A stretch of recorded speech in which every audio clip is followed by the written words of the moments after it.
নমস্কাৰ। এইটো এটা সুন্দৰ ৰেচিপি। মাকৈ হয়। এইখিনি মই আগতে ভিডিঅ'টো বনাব পাহৰি গ'লো, এতিয়া বনাইছোঁ, মনত পৰিল ততালকে ভাবিলে আপোনালোকক দেখুৱাওঁ।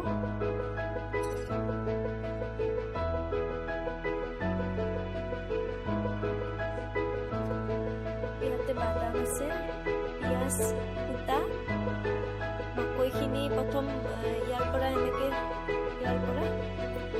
এৰুৱাই লৈছোঁ। এৰুৱাই লৈ কুকাৰত 3-4টামান চিটি বজাই দিলোঁ। তাৰপিছত এইখিনি মিক্স কৰি ইয়াতে বিলাহী কুটি দিছোঁ। ধনিয়া দিব লাগিছিল, ধনিয়া নাই আজি। চচ দিলোঁ, কেঁচা বাদাম আছিলে, কেঁচা বাদাম দিছোঁ।